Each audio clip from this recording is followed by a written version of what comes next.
তোর কি সমস্যা হয়েছে এটা সিধা মারে ক পুলিশ পাইছিস না কয়ে দিলাম একদম মাথা ফাটালাম তোর আমি কয়ে দিতেছি।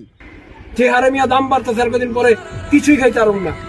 এতদিন তো মনে করেন ডাইল চালের দাম বাড়ছে, তুমি বীরের দামও বেড়ে গেছে কামিয়া। সেই জায়গায় হয়েছে আমার আসল প্যারা। এটা কি আমি কই শিখাও রে? আমি তো হেরা কইতে পারতাছি না। ভাই বেড়াদার ডাকে কইতে তো পারি না, পকেটে টাকা নাই, বীরের দাম বেড়ে গেছে। 1-2 টাকা বাড়ছে মিয়া, জানো তেন কথা। 10 টাকার জিনিস 12 টাকা হয়ে গেছে। আগে পোলাবাইন কইতো আকিজ খা, ডারবি খা, অনেক হেডিও খাইতে পারি না। কেমনে খামু? স্ট্যাটাসে যাইতো না তখন খাইতাম না, ভাবতে আইতাম। অন তো হেডাও পারতাছি না। একটা সময় গেছে লাকি নতুন মাল আইছে, কয়া খাইতাম, চালাই দিতাম। ভাই ব্রাদার বুঝতো না, ভাবতো যে নতুন মাল আইছে টেস্ট করতেছে পোলায়। আসলে তো পকেটে মিয়া একটু বেশি টাকাই নাই যে খামু, এর লিগা ওইটাই খাইতাম। এখন যদি কই যে আকিজ খামু, ডারবি খামু, হলিউড খামু, তখন কইবা অহন তোর স্ট্যাটাস কই গেল। এটি তো আগে থেকেই কম আছিল, খাইলি না কি লিগা? অন তো হেডাও কইতে পারতাছি না।